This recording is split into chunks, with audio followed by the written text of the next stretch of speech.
It is time now for Better Money, and estate planning can certainly be confusing. There are mistakes you want to avoid. Eric Hogarth is a certified financial planner and partner at Johnson Brunetti Retirement and Investment Specialists. He's here now to help. Thanks for being here. Thanks for having me. So there's a lot of things, and a lot of people do not want to talk about this, number one. So that's part of it, is we kind of have to have some time where we at least talk about what's going to happen when we're no longer here.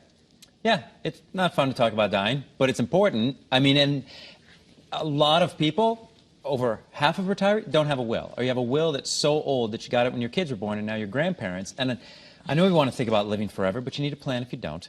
Yeah. And number one, so here's some simple things that people need to do.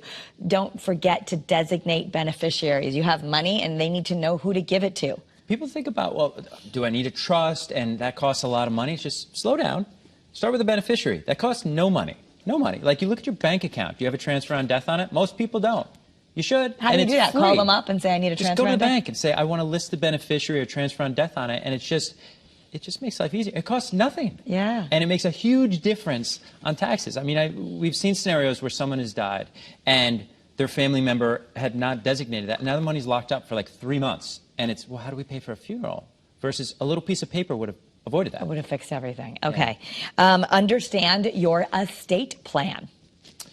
Hope best case scenario, plan and prepare worst case scenario. I like when people make the jokes about bouncing the check to the funeral home. No offense if you own a funeral home, or, you know, spending my last dollar on my last day. But if it doesn't go that way, this is everything you have ever saved. Have a plan for where you want it to go. And I said understand it, but if it starts with even reading and adjusting that plan annually. You want people to sit down and look at it. Things change. Maybe you get to a point where it's like, you know what, my kids are doing well. What about my grandkids? I think it's going to cost $1 million a year for college.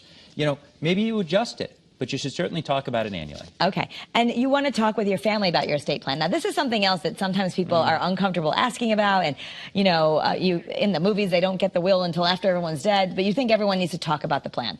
I think everyone's situation is different.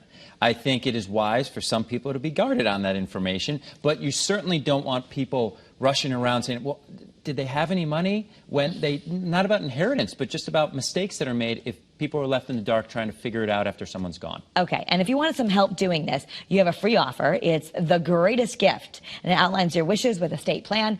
So we can send this to you for free. Go to bettermoneytv.com, and you'll send it to everyone for free. And I think it gives you a lot of peace of mind just to have the conversation with your significant other. Start there. Yes, a plan helps. Thank you so much, Eric. Thank you. That's Better Money.